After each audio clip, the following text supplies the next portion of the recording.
راہ گیروں میں سے ایک گاڑی ڈرائیور نے یہ سب دیکھا تو وہ آگے بڑھا۔ بیٹی میں چھوڑ دیتا ہوں آپ کو، میری گاڑی وہاں کھڑی ہے۔ خلیل صاحب نے شکر گزار نظروں سے اسے دیکھا۔ بہت شکریہ بھائی صاحب، زنیرہ جاؤ، میں یہی رکشے کا انتظام کرتا ہوں۔ لیکن بابا آپ، زنیرہ نے کہنا چاہا۔ کوئی بات نہیں، تم جاؤ، یہ دن تمہاری زندگی کا بہت اہم دن ہے، اسے برباد مت کرو، خلیل صاحب نے مضبوط لہجے میں کہا، حالانکہ ان کی کوہنی میں اب بھی درد ہو رہا تھا۔ زنیرہ کی آنکھوں میں نمی آ گئی، اس نے باپ کو گلے لگایا اور پھر اس اجنبی شخص کے ساتھ گاڑی کی طرف بھاگی۔ راستے بھر وہ کھڑکی سے باہر دیکھتی رہی، لیکن اس کے ذہن میں بار بار حسام کا وہ اس حیثیت چہرہ اور اس کی دھمکی گونجتی رہی، جہاں بھی ملو گی حساب دیکھتا چھپتا ہوگا، دیکھ لوں گی اسے، اس نے دل ہی دل میں سوچا، مٹھیاں بھیجتے ہوئے۔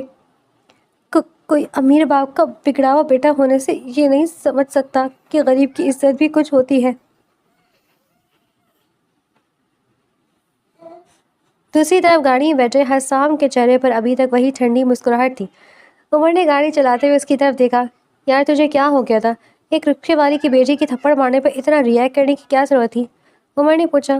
حسام نے کھڑکی سے باہر دیکھتے ہوئے کہا، کسی نے آج تک مجھ پر ہاتھ نہیں اٹھایا عمر، کبھی نہیں، اور آج ایک ایسی لڑکی نے مجھے مارا جو ٹھیک سے بول بھی نہیں پاتی۔ بلال پیچھے سے ہنس پڑا۔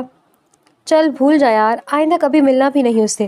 حسام نے کچھ نہیں کہا، بس ہونٹوں پر ایک عجیب سی مسکراہٹ سجائی۔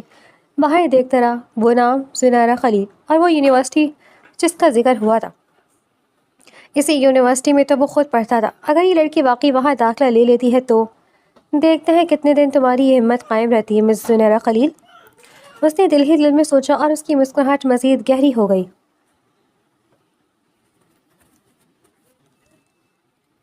ٹیسٹ سینٹر پہنچتے پہنچتے زنیرہ کا سانس پھول چکا تھا۔ وہ بھاگتی ہوئی اندر داخل ہوئی، اپنا داخلہ کارڈ دکھایا اور بمشکل آخری منٹوں میں اپنی سیٹ تک پہنچی۔ اس کے ہاتھ اب بھی کانپ رہے تھے، لیکن جیسے ہی پیپر سامنے آیا اس نے اپنی تمام پریشانی کو ایک طرف رکھ کر توجہ مرکوز کی۔ میں یہ ٹیسٹ پاس کروں گی، اس نے خود سے وعدہ کیا۔ بابا کی محنت رائے گا نہیں جانے دوں گی، اور اس بگڑے ہوئے امیر زادے کو بھی دکھاؤں گی کہ زنیرہ خلیل کسی سے کم نہیں۔ باہر دور کہیں حسام مصطفیٰ اپنے کمرے میں بیٹھا کھڑکی سے آسمان دیکھ رہا تھا، اپنے فون پر سوشل میڈیا پر یونیورسٹی کی نئی داخلہ لسٹ چیک کرتے ہوئے۔ ذہن میں بار بار وہی تھپڑ کی گونج اور وہ ہکلاتی غسیلی آواز گونج رہی تھی۔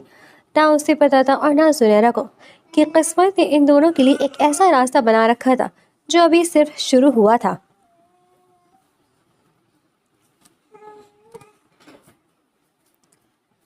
زنیرہ نے یونیورسٹی کے وسیع و عریض گیٹ سے اندر قدم رکھا تو اس کا دل عجیب سی خوشی اور گھبراہٹ سے بھر گیا۔ آج اورینٹیشن ڈے تھا اور وہ آخر کار اس یونیورسٹی کی طالبہ بن چکی تھی جس کے خواب اس نے برسوں دیکھے تھے۔ اس نے اپنے ہاتھ میں پکڑا بیگ مضبوطی سے تھاما اور کیمپس کی رونق دیکھتے ہوئے آگے بڑھی۔ السلام علیکم، تم بھی نئی اسٹوڈنٹ ہو؟ ایک لڑکی نے اس کے پاس آ کر پوچھا جس کے چہرے پر گرم جوشی بھری مسکراہٹ تھی۔ وعلیکم السلام، جی ہاں زنیرہ، اس نے اپنا تعارف کروایا۔ میں مریم ہوں، آؤ ساتھ چلتے، اکیلے جانے سے بہتر ہے، مریم نے دوستانہ انداز میں کہا، اور دونوں لڑکیاں باتیں کرتے ہوئے آڈیٹوریم کی طرف بڑھی جہاں اورینٹیشن سیشن ہو رہا تھا۔ زنیرہ کو مریم اچھی لگی تھی، اس کی سادگی اور بے تکلفی نے فوراً ہی ایک دوستی کی بنیاد رکھ دی۔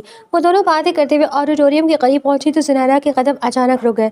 سامنے اسٹیج کے قریب سینئرز کے ایک گروپ کے ساتھ کھڑا حسام مصطفیٰ نظر آیا، وہی چہرہ جسے وہ ایک ماہ سے بھولنے کی کوشش کری تھی۔ اس کے دل کی دھڑکن ایک لمحے کے لیے رک سی گئی۔ کیا وہ، اس نے بڑبڑاتے ہوئے کہا۔ کیا ہوا زنیرہ؟ مریم نے پوچھا۔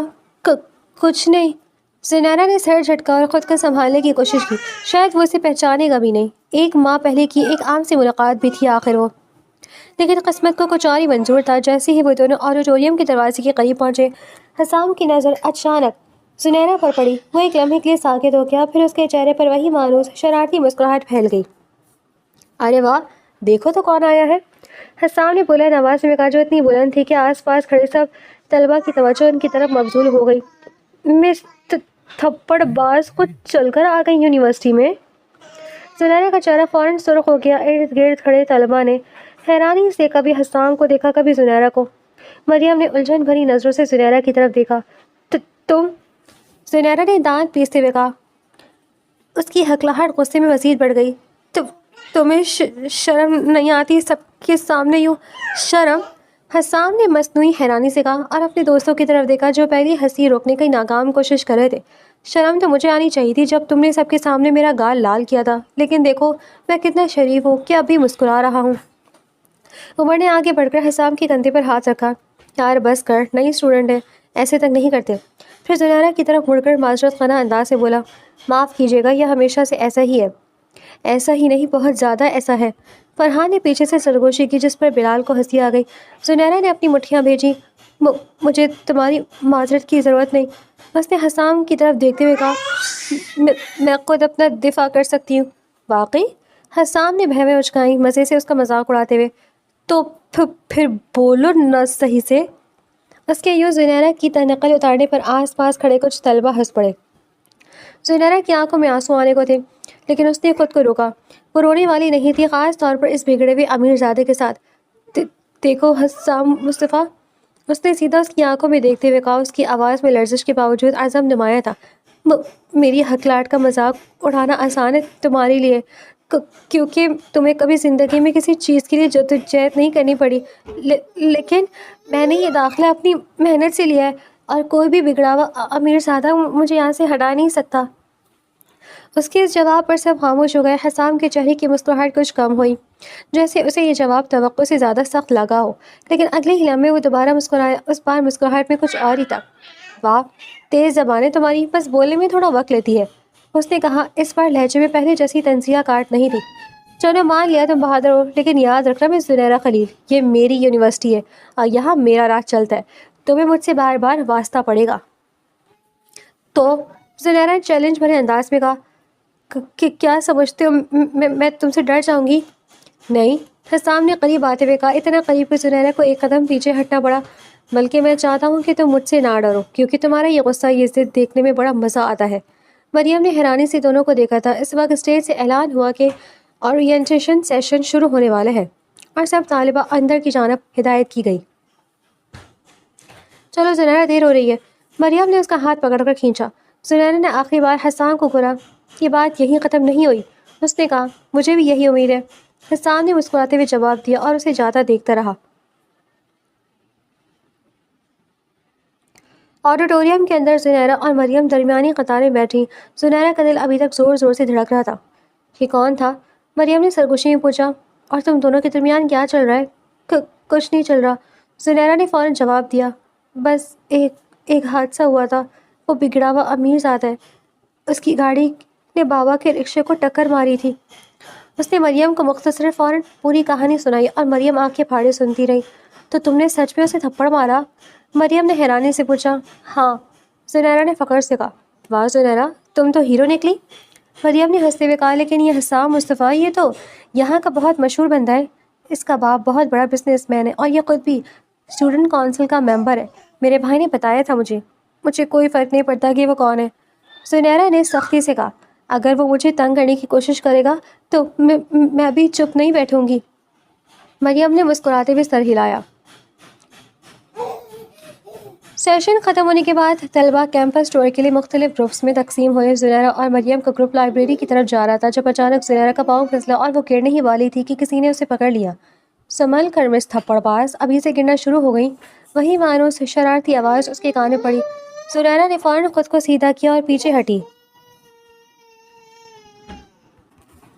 حسام اس کے سامنے کھڑا مسکرا رہا تھا۔ تم پھر آ گئے؟ اس نے حیرانی سے پوچھا۔ میں کہیں گیا ہی نہیں تھا، حسام نے کندھے اچکاتے ہوئے کہا۔ یہ میری یونیورسٹی ہے، یاد ہے، اور ویسے بھی میں نے تمہیں پیچھے سے دیکھا اور سوچا چلو دیکھوں تو صحیح کہ اورینٹیشن کے پہلے ہی دن مس تھپڑ باز کسی نئی مصیبت میں پھنسی ہے۔ میں کسی مصیبت میں نہیں پھنسی، زنیرہ نے تھیکے لہجے میں کہا۔ میں کسی مصیبت میں نہیں پھنستی، زنیرہ نے تھیکے لہجے میں کہا۔ ابھی بھی نہیں؟ اگر میں تمہیں نہ پکڑتا تو منہ کے بل گرتی، حسام نے شرارت سے کہا۔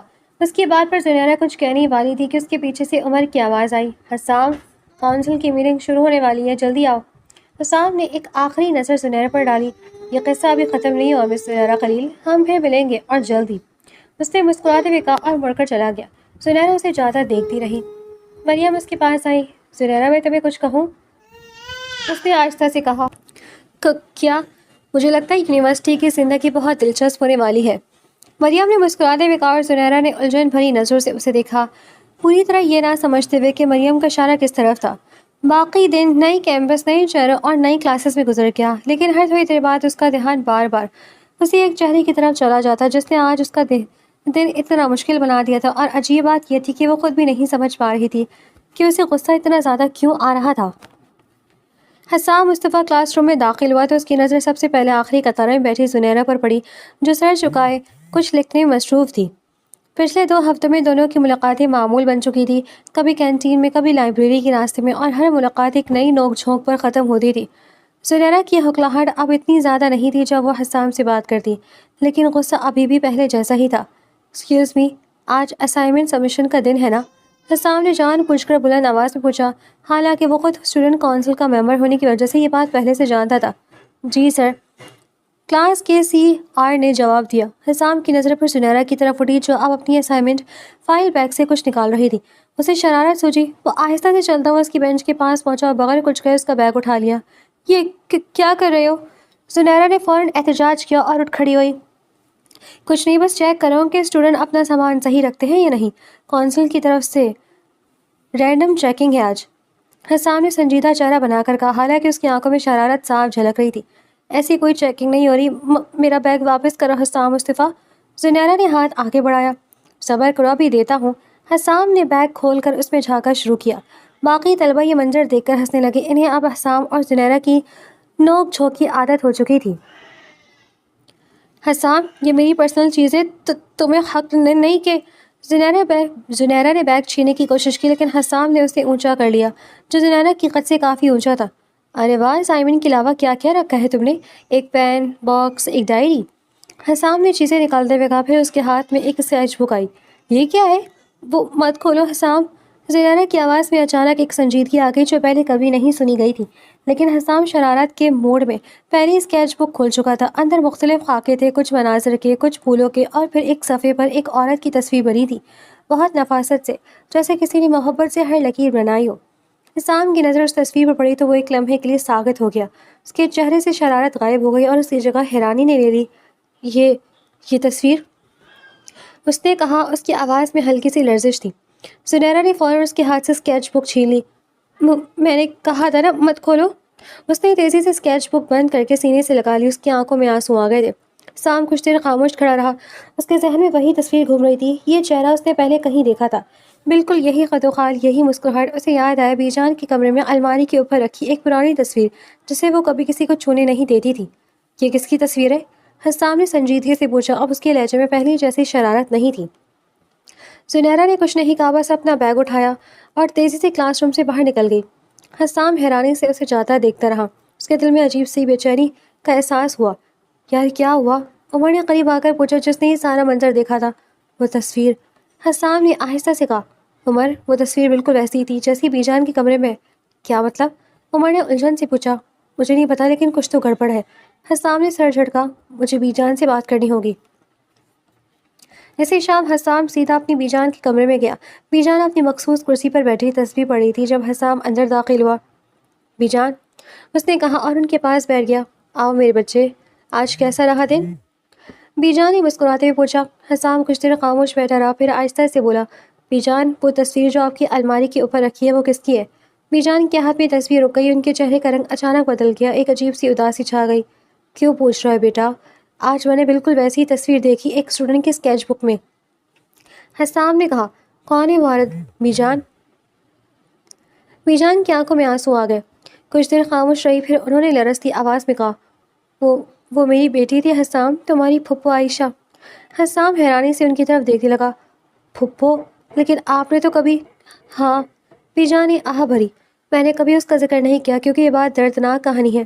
عائشہ نے 20 سال پہلے گھر سے بھاگ کر شادی کی تھی ایک ایسے لڑکے سے جسے ہم نے کبھی قبول نہیں کیا۔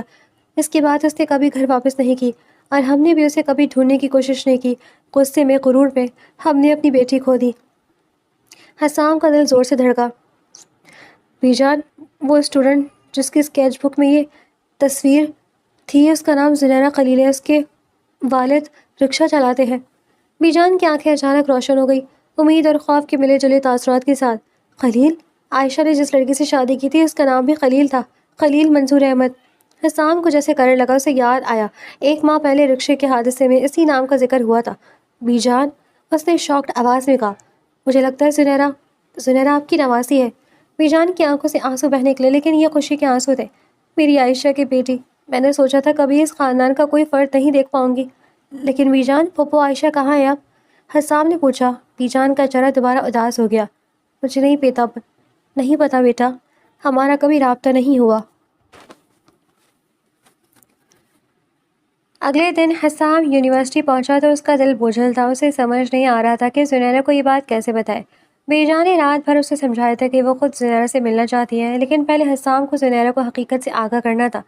وہ لائبریری کے باہر زنیرہ کو ڈھونڈتا پھر رہا تھا، آخر کار اسے باغیچے میں اکیلے بیٹھا پایا۔ وہ اپنی اسکیچ بک لیے کچھ بنا رہی تھی۔ زنیرہ، حسام نے آہستہ سے پکارا۔ زنیرہ نے سر اٹھایا، اسے دیکھ کر اس کے چہرے پر ناراضگی کے آثار نمودار ہوئے۔ کیا چاہیے اب تمہیں؟ کل کی حرکت کافی نہیں تھی کیا؟ مجھے معافی مانگنی ہے، حسام نے کہا، جو زنیرہ کے لیے حیران کن تھا، کیونکہ حسام نے کبھی اتنے سنجیدہ لہجے میں بات نہیں کی تھی۔ کیا؟ زنیرہ نے حیرانی سے پوچھا۔ بیٹھ جاؤ، مجھے تم سے کچھ اہم بات کرنی ہے، حسام نے اس کے پاس بینچ پر بیٹھتے ہوئے کہا۔ زنیرہ نے الجھن بھری نظروں سے اسے دیکھا، لیکن اس کے لہجے کی سنجیدگی دیکھ کر بیٹھ گئی۔ کیا بات ہے؟ حسام نے ایک لمبی سانس لی۔ زنیرہ، کل تمہاری اسکیچ بک میں جو تصویر تھی وہ تمہاری امی عائشہ کی تھی نا؟ زنیرہ کا چہرہ فق ہو گیا۔ تمہیں کیسے پتا؟ کیونکہ میں نے بالکل ویسی تصویر اپنی دادی کی کمرے میں دیکھی ہے، حسام نے کہا۔ اس کی آنکھوں میں زنیرہ کی رد عمل کو دیکھنے کی بےتابی تھی۔ زنیرہ کی نظریں پھیل گئیں۔ کیا مطلب؟ زنیرہ، میری پھپھو کا نام عائشہ تھا، جو 20 سال پہلے گھر سے بھاگ کر خلیل منظور احمد سے شادی کر کے چلی گئی تھی، حسام نے آہستہ آہستہ کہا، ہر لفظ پر زور دیتے ہوئے۔ کیا یہ نام تمہارے والد کا نام ہے؟ زنیرہ کے ہاتھ سے اسکیچ بک گر گئی، اس کی آنکھوں میں آنسو امڑ آئے۔ میری امی کا نام عائشہ تھا، اس نے کانپتی آواز میں کہا، لیکن وہ 4 سال پہلے وفات پا گئی۔ حسام کو ایک جھٹکا لگا، اسے یہ خبر بھی جان تک پہنچانی تھی، لیکن ابھی اسے زنیرہ کو سنبھالنا تھا جو اب رو رہی تھی۔ زنیرہ، حسام نے آہستہ سے کہا، میری دادی جان تمہاری نانی ہے۔ یہ سنتے ہی زنیرہ کے آنسو مزید تیز ہو گئے، لیکن اب ان میں حیرانی اور ایک عجیب سی راحت بھی شامل تھی۔ میری نانی؟ لیکن امی نے کبھی اپنے خاندان کا ذکر نہیں کیا، بس اتنا کہا کرتی تھی کہ وہ گھر سے بہت دور آ گئی ہیں۔ وہ تمہیں ملنا چاہتی ہے زنیرہ؟ میری دادی جان، حسام نے کہا، کل رات جب میں نے انہیں بتایا کہ شاید تم ان کی نوازتی ہو تو وہ بہت روئیں۔ زنیرہ کچھ دیر خاموش بیٹھی رہی، آنسو اپنے صاف کرتے ہوئے۔ اس کے ذہن میں اپنی ماں کی باتیں گونج رہی تھی، وہ اداس لمحے جب اس کی امی کہیں دور خلاؤں میں دیکھتی رہتی، وہ آنسو جو وہ چھپانے کی کوشش کرتی۔ میں نہیں جانتی مجھے کیا کرنا چاہیے، زنیرہ نے آہستہ سے کہا۔ تمہیں کچھ نہیں کرنا، بس ایک بار ان سے مل لو، حسام نے نرمی سے کہا۔ اس کے لہجے میں پہلی بار کوئی شرارت نہیں تھی، بلکہ ایک حقیقی فکر مندی تھی۔ وہ 20 سال سے اپنی بیٹی کو یاد کرتی ہیں زنیرہ، کم از کم اپنی نواسی سے تو ملنے دو انہیں۔ زنیرہ نے حسام کی طرف دیکھا، ایک نئی نظر سے، جیسے وہ اسے پہلی بار دیکھ رہی ہو۔ یہ وہی حسام تھا جو کل تک اسے تنگ کرتا تھا، لیکن آج اس کی آنکھوں میں کچھ اور ہی تھا، احساس، ذمہ داری، فکر مندی۔ ٹھیک ہے، اس نے آہستہ سے کہا، میں مل لوں گی۔ حسام کے چہرے پر ایک راحت بھری مسکراہٹ آئی۔ شکریہ زنیرہ، بی جان بہت خوش ہوں گی۔ اسی وقت زنیرہ کو ایک بات یاد آئی، اس کی امی نے اسے وفات سے پہلے ایک ڈائری دی تھی، یہ کہتے ہوئے کہ یہ اپنی نانی کو دے دینا اگر کبھی ملاقات ہو۔ اس نے کبھی سوچا نہیں تھا کہ یہ دن کبھی آئے گا۔ سام، اس نے کہا، میرے پاس امی کی ایک ڈائری ہے جو انہیں مجھے دی تھی نانی کے لیے، کیا میں وہ لے کر آ سکتی ہوں جب میں ملنے آؤں؟ حسام نے سر ہلایا، اس کی آنکھوں میں ایک نئی گرم جوشی تھی۔ ضرور، بی جان کو بہت خوشی ہوگی۔ دونوں کچھ دیر خاموش بیٹھے رہے۔ فضا پرسکون تھی جو پہلے کبھی ان کی موجودگی میں نہیں ہوتی تھی۔ زنیرہ نے اپنی اسکیچ بک اٹھائی جو زمین پر گری تھی اور اسے اپنے سینے سے لگا لیا، جیسے وہ اپنی ماں کی یاد کو محفوظ کر رہی ہو۔ کل ملنے آؤں؟ زنیرہ نے پوچھا۔ جتنی جلدی ہو سکے، حسام نے مسکراتے ہوئے کہا۔ بی جان زیادہ انتظار نہیں کر پائیں گی۔ زنیرہ نے پہلی بار حسام کو دیکھ کر ہلکی سی مسکراہٹ دی، ایسی مسکراہٹ جو غصے سے یا چیلنج کی نہیں بلکہ شکر گزاری کی تھی۔ سام کا دل خوشی سے بھر گیا۔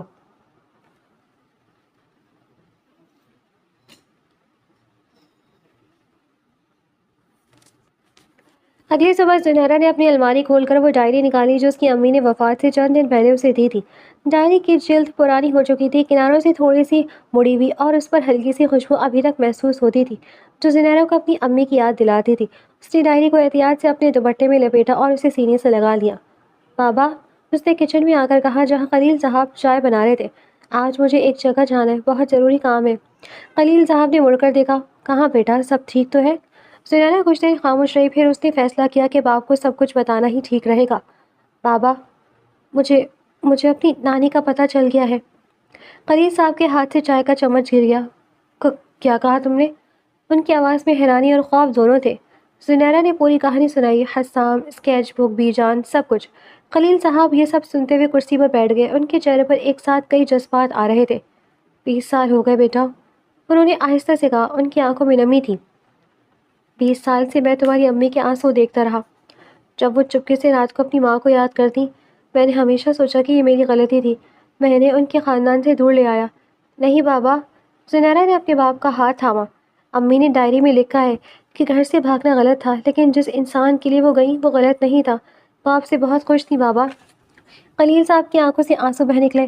زنیرہ نے انہیں گلے لگا لیا اور کچھ دیر دونوں باپ بیٹی خاموشی سے ایک دوسرے کو سہارا دیتے رہے۔ چلے بابا، آپ بھی چلے میرے ساتھ، زنیرہ نے کہا۔ خلیل صاحب نے سر ہلایا۔ ہاں، مجھے بھی جانا چاہیے، بہت دیر ہو چکی ہے معافی مانگنے میں، لیکن دیر سویر سے بہتر ہے۔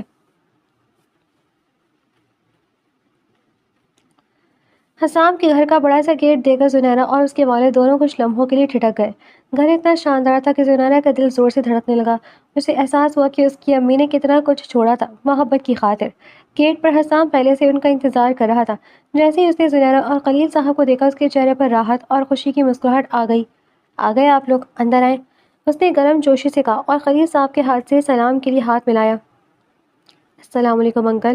وعلیکم السلام بیٹا، خلیل صاحب نے کہا۔ ان کی آواز میں ہلکی سی گھبراہٹ تھی۔ حسام انہیں لے کر اندر بڑھا۔ صحن پار کرتے ہوئے وہ ان کمروں کی طرف لے گیا جہاں بی جان بیٹھی تھی۔ زنیرہ کا دل اتنی زور سے دھڑک رہا تھا کہ اسے لگا سب کو سنائی دے رہا ہوگا۔ کمرے کے دروازے پر پہنچتے زنیرہ نے ایک بزرگ خاتون کو دیکھا جو کرسی پر بیٹھی تھی۔ ان کے بال سفید تھے اور چہرے پر عمر کی جھریاں تھیں، لیکن آنکھوں میں ایک عجیب سی چمک تھی۔ جیسے ہی بی جان کی نظر زنیرہ پر پڑی، وہ کرسی سے اٹھ کھڑی ہوئیں۔ ان کے ہاتھ کانپ رہے تھے۔ عائشہ، بی جان نے کہا، پھر خود کو درست کیا۔ آنسو ان کی آنکھوں سے بہہ نکلے۔ نہیں، تم عائشہ نہیں ہو، تم اس کی بیٹی ہو، بالکل اس کی طرح لگتی ہو۔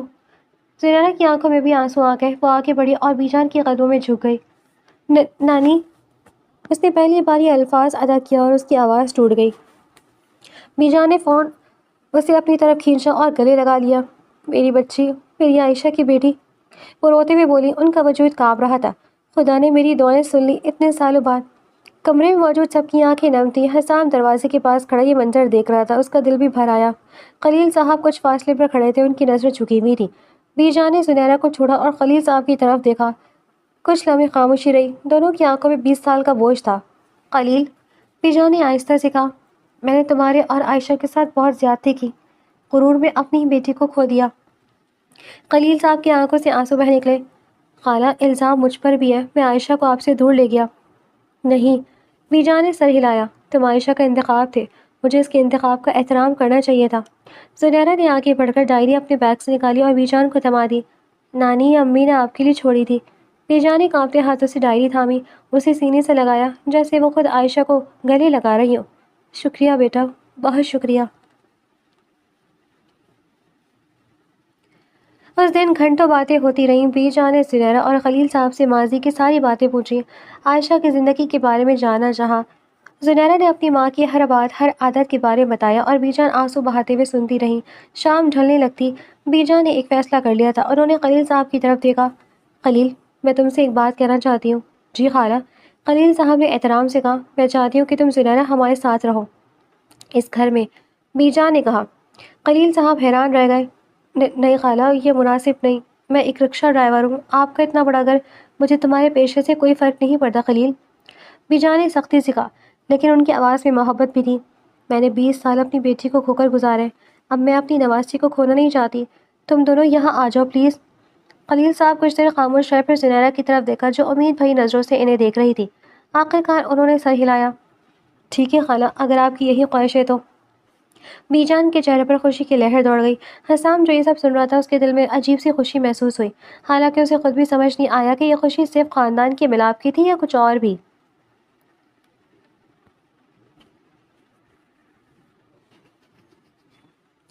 اگلے ہفتے زنیرہ اور خلیل صاحب اپنا چھوٹا سا گھر چھوڑ کر حسام کے گھر شفٹ ہو گئے۔ زنیرہ کو نیا کمرہ ملا جو اس کے پرانے کمرے سے کہیں بڑا تھا، لیکن اسے سب سے زیادہ خوشی اس بات کی تھی کہ اب وہ روز اپنی نانی سے مل سکتی تھی۔ لیکن ایک نئی مصیبت بھی ساتھ آئی۔ اب حسام اور زنیرہ ایک ہی گھر میں رہتے تھے اور ان کی نوک جھوک جو یونیورسٹی تک محدود تھی اب گھر میں بھی جاری ہو گئی۔ زنیرہ، تم نے میرا ریموٹ کہاں رکھا ہے؟ حسام نے لانچ میں چلاتے ہوئے کہا۔ مجھے کیا پتا تمہارا ریموٹ کہاں ہے؟ زنیرہ نے کچن سے جواب دیا، اپنے ہاتھ میں چائے کا کپ لیے باہر آتے ہوئے۔ شاید تمہاری اپنی ہی کسی جیب میں پڑا ہو، جیسے ہمیشہ ہوتا ہے۔ حسام نے اپنی جیبیں ٹٹولی اور ریموٹ نکل آیا۔ اس کا چہرہ شرمندگی سے سرخ ہو گیا۔ زنیرہ نے قہقہ لگا کر ہنسنا شروع کر دیا۔ چپ کرو، حسام نے شرمندگی چھپاتے ہوئے کہا۔ ہر بندے سے غلطی ہو سکتی ہے۔ ہاں ہاں، خاص طور پر ان لوگوں سے جو دوسروں پر الزام لگانے میں ماہر ہوتے ہیں، زنیرہ نے طنزیہ انداز میں کہا اور اپنے کمرے کی طرف بڑھ گئی۔ حسام اس کے پیچھے پیچھے آیا۔ ارے سنو تو، میں نے سنا ہے کل تمہاری آرٹ کلاس میں تمہارا پروجیکٹ ریجیکٹ ہو گیا۔ زنیرہ رک گئی، اس کا چہرہ اداس ہو گیا۔ ہاں، پروفیسر کو پسند نہیں آیا۔ حسام کا لہجہ فوراً نرم پڑ گیا۔ دکھاؤ مجھے کیا بنایا تھا۔ زنیرہ نے حیرانی سے اسے دیکھا۔ تمہیں کیوں دلچسپی ہے؟ بس یوں نہیں۔ حسام نے کندھے اچکائے، لیکن اس کی آنکھوں میں حقیقی تجسس تھا۔ زنیرہ نے کچھ دیر ہچکچاہٹ کے بعد اپنی اسکیچ بک نکالی اور اسے دکھائی۔ یہ ایک منظر تھا، ایک رکشہ بارش میں بھیگا ہوا اور اس میں بیٹھی اس لڑکی کا سایہ۔ حسام نے غور سے دیکھا۔ یہ تو بہت خوبصورت ہے زنیرہ، پروفیسر کو کیوں پسند نہیں آیا؟ کہتے ہیں موضوع بہت عام ہے۔ زنیرہ نے اداسی سے کہا۔ یہ عام نہیں ہے، یہ تمہاری کہانی ہے۔ حسام نے سنجیدگی سے کہا۔ اور کہانیاں کبھی عام نہیں ہوتی جب وہ دل سے نکلتی ہیں۔ زنیرہ نے حیرانی سے حسام کو دیکھا۔ یہ وہی حسام تھا جو کچھ ہفتے پہلے اسے تنگ کیا کرتا تھا، لیکن اب وہ کوئی اور ہی لگ رہا تھا۔ شکریہ، اس نے آہستہ سے کہا۔ اس کے چہرے پر ہلکی سی مسکراہٹ آئی۔ حسام بھی مسکرایا، لیکن پھر فوراً اپنی شرارتی عادت پر واپس آ گیا۔ لیکن یاد رکھنا، یہ تعریف کا مطلب یہ نہیں کہ میں تمہیں معاف کر رہا ہوں۔ اس تھپڑ کے لیے وہ حساب ابھی باقی ہے۔ زنیرہ کی آنکھیں چمک اٹھی، پرانی شرارت واپس آ گئی۔ کوشش کر کے دیکھو، ایک اور تھپڑ چاہیے کیا؟ نہیں شکریہ، ایک ہی کافی ہے زندگی بھر کے لیے۔ حسام نے ہنستے ہوئے جواب دیا اور دونوں ایک ساتھ ہنس پڑے۔ اسی وقت بیجان کمرے کے دروازے سے یہ منظر دیکھ رہی تھی۔ ان کے چہرے پر ایک راز بھری مسکراہٹ تھی۔ انہیں یقین ہو گیا تھا کہ یہ دونوں بچے جو دشمنی سے شروع ہوئے تھے، ایک دن ضرور ایک دوسرے کے قریب آئیں گے۔ بس تھوڑا سا وقت اور تھوڑی سی تقدیر کی مدد چاہیے تھی۔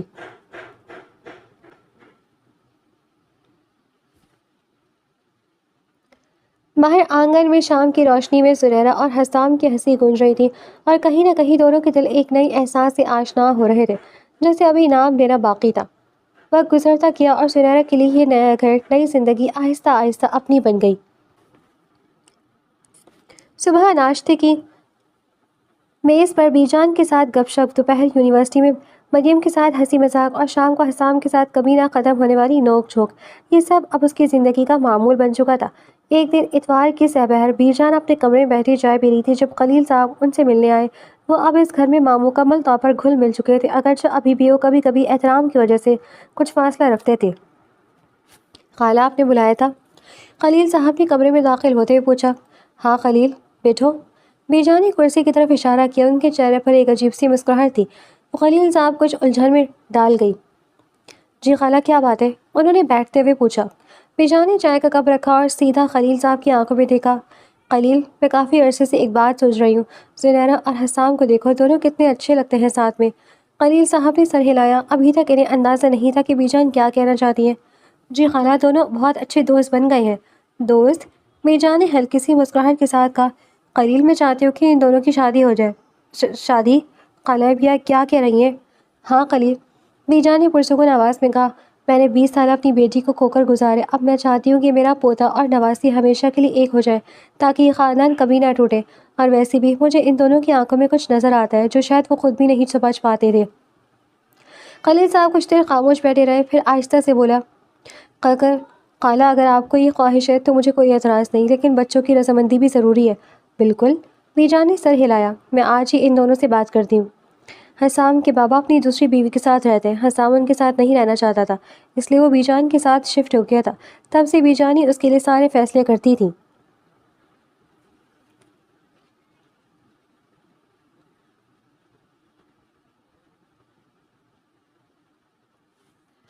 شام کو بی جان نے حسام اور زنیرہ دونوں کو اپنے کمرے میں بلایا. نانی آپ نے بلایا؟ زنیرہ نے کمرے میں داخل ہوتے ہوئے پوچھا. اسی وقت حسام بھی لان کی طرف کھلنے والے دروازے سے اندر آیا. ہاں بیٹھو تم دونوں، بی جان نے کہا. ان کے چہرے پر وہی راز بھری مسکراہٹ تھی. دونوں ایک دوسرے سے تھوڑا فاصلے رکھتے ہوئے بیٹھ گئے. حسام کی نظریں زنیرہ پر پڑی جو الجھن بھری نظروں سے کبھی بی جان کو دیکھ رہی تھی تو کبھی حسام کو. میں نے تم دونوں کی ایک اہم بات بتانے کے لیے بلایا ہے، بی جان نے کہنا شروع کیا. میں چاہتی ہوں کہ تم دونوں کی شادی ہو جائے. کمرے میں خاموشی چھا گئی. حسام اور زنیرہ دونوں ایک دوسرے کو دیکھنے لگے. ان کے چہروں پر حیرانی کے آثار تھے. دادی جان، یا آپ کیا کہہ رہی ہیں؟ حسام نے پہلی بار خاموشی توڑی. اس کی آواز میں گھبراہٹ تھی جو زنیرہ نے پہلے کبھی نہیں سنی تھی. وہی جو تم نے سنا، بی جان نے پرسکون انداز میں کہا. میں چاہتی ہوں کہ تم دونوں شادی کر لو. نانی، زنیرہ نے احتجاج کیا. اس کا چہرہ شرم سے سرخ ہو رہا تھا. یہ کیسے ممکن ہے؟ ہم تو بس دوست ہیں. صرف دوست؟ بی جان نے بہویں اچکائی. تو بھئی یہ بتاؤ زنیرہ، پچھلے ہفتے جب حسام بخار میں تپ رہا تھا، رات بھر کون اس کے کمرے کے باہر بیٹھی رہی، ہر گھنٹے بعد اس کا ٹیمپریچر چیک کرنے آتی رہی؟ زنیرہ کا منہ کھلا رہ گیا. وہ تو بس کسی کو تو دیکھنا تھا نا اسے. اور حسام؟ بی جان نے اب حسام کی طرف رخ کیا. تم بتاؤ، جب زنیرہ کا آرٹ کمپٹیشن تھا، کس نے پوری رات جا کر اس کا پروجیکٹ فریم کروانے میں مدد کی اور صبح سب سے پہلے اسے مبارکباد دینے پہنچا جب وہ جیتی؟ حسام نے شرمندگی سے نظریں چرائیں.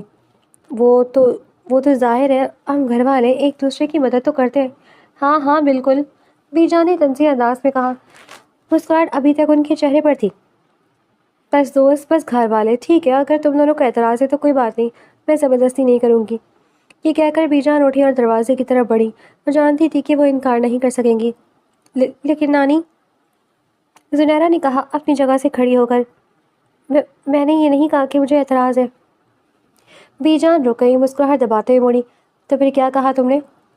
زنیرہ کچھ کہنا چاہتی تھی لیکن الفاظ نہیں مل رہے تھے. اسی وقت حسام نے موقع سنبھالا.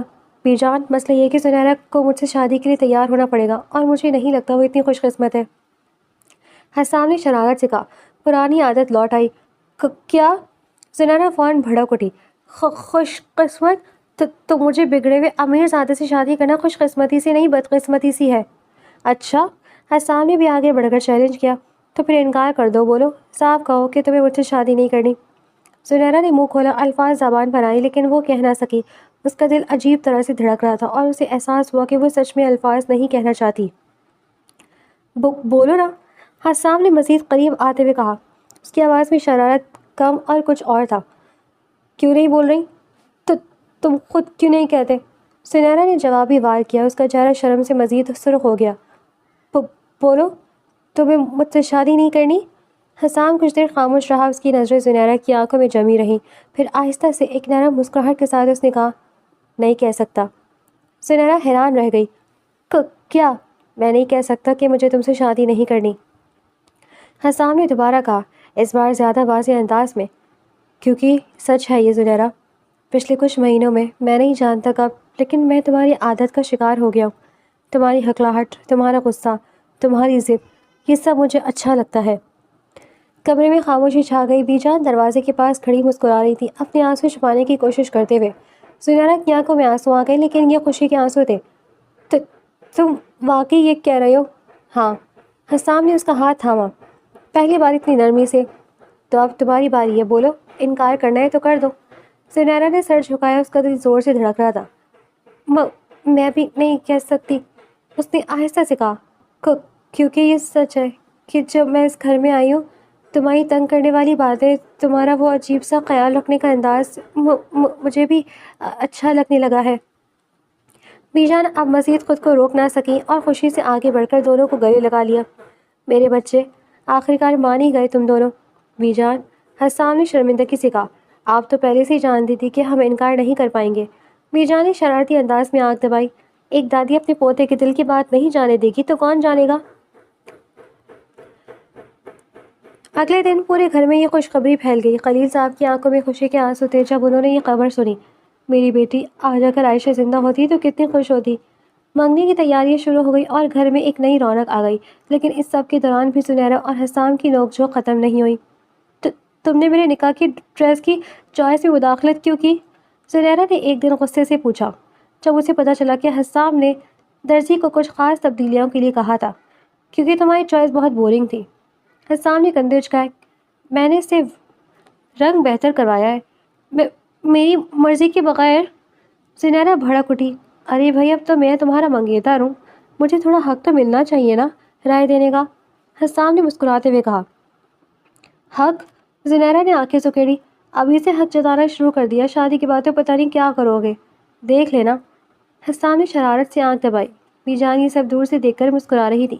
ان کے دل کو سکون مل گیا تھا کہ آخر کار ان کے دونوں بچے جو کبھی دشمن تھے اب زندگی بھر کے ساتھ ہی بننے والے تھے۔ نکاح کی تاریخ طے ہو گئی اور رفتہ رفتہ شادی کی تیاریاں بھی زور و شور سے شروع ہو گئیں۔ نکاح کے دن زنیرہ سرخ لباس میں سج کر بیٹھی تھی، اس کا دل زور زور سے دھڑک رہا تھا۔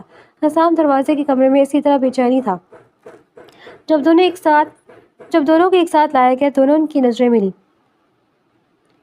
اور دونوں کے چہروں پر ایک خاموش مسکراہٹ آ گئی، وہ مسکراہٹ جو الفاظ سے زیادہ کچھ کہہ رہی تھی۔ قاضی صاحب نے نکاح پڑھایا اور جب حسام نے قبول کے الفاظ ادا کیے، اس کی آواز میں اطمینان تھا۔ زنیرہ نے بھی لرزتی آواز میں لیکن دل کی گہرائیوں سے قبول ہے کہا۔ بی جان اور خلیل صاحب ایک دوسرے کو دیکھ کر مسکرائے۔ دونوں کی آنکھوں میں آنسو تھے، ملن کی خوشی کے آنسو، 20 سال کے فاصلے کے خاتمے کے آنسو اور ایک نئے آغاز کی امید کے آنسو۔ جیسے ہی نکاح مکمل ہوا اور مبارکباد کا سلسلہ شروع ہوا، حسام نے آہستہ سے زنیرہ کے کان میں کہا، تو آخر کار مس تھپڑ باز، اب تم میری پوری طرح ہو۔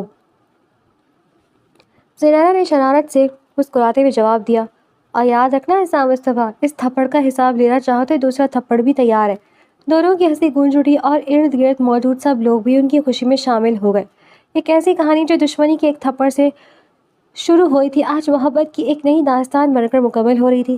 شادی کو ابھی 2 ہفتے ہی ہوئے تھے کہ زنیرہ کو احساس ہونے لگا کہ شادی شدہ زندگی اور کنواری پن کی زندگی میں کتنا فرق ہوتا ہے، خاص طور پر جب شوہر حسام مصطفیٰ جیسا ہو۔ زنیرہ، حسام کی آواز باتھ روم سے آئی، میرا تولیہ کہاں ہے؟ زنیرہ نے آنکھیں گھمائی اور کچن سے جواب دیا، جہاں تم نے چھوڑا ہوگا وہیں تو نہیں مل رہا۔ حسام نے دوبارہ چلایا۔ زنیرہ ہاتھ میں چائے کا چمچ لے کمرے کی طرف بڑھی۔ باتھ روم کے دروازے پر کھڑے ہو کر اس نے اندر جھانکا۔ حسام باتھ روم پہنے کھڑا تھا اور اس کا تولیہ عین اس کے سر کے اوپر ہینگر پر لٹکا تھا۔ یہ کیا ہے پھر؟ زنیرہ نے تولیے کی طرف اشارہ کیا، ہنسی روکنے کی کوشش کرتے ہوئے۔ حسام نے مڑ کر دیکھا اور شرمندہ ہو گیا۔ اوہ، یہ تو یہی تھا، شادی سے پہلے تو تمہارے سارے ملازم تمہاری ہر چیز ڈھونڈے کرتے تھے نا؟ زنیرہ نے طنزیہ انداز میں کہا، اب مجھے بھی وہی نوکری مل گئی لگتا ہے۔ نہیں، حسام نے فوراً کہا، تم میری بیوی و ملازمہ نہیں، تو پھر اپنا تولیہ خود ڈھونڈا کرو۔ زنیرہ نے مسکراتے ہوئے کہا اور واپس مڑ گئی، جبکہ حسام پیچھے سے بڑبڑاتا رہا۔ یہ روزمرہ کی چھوٹی چھوٹی لڑائیاں اب بھی جاری تھیں، لیکن ان میں پہلے جیسی کرواہٹ نہیں تھی۔ اب یہ ایک مانوس پیاری سی چڑ تھی جو دونوں کی زندگی کا حصہ بن چکی تھی۔ بی جان اکثر انہیں دیکھ کر مسکراتی اور کہتی، یہ دونوں کبھی بدلیں گے نہیں۔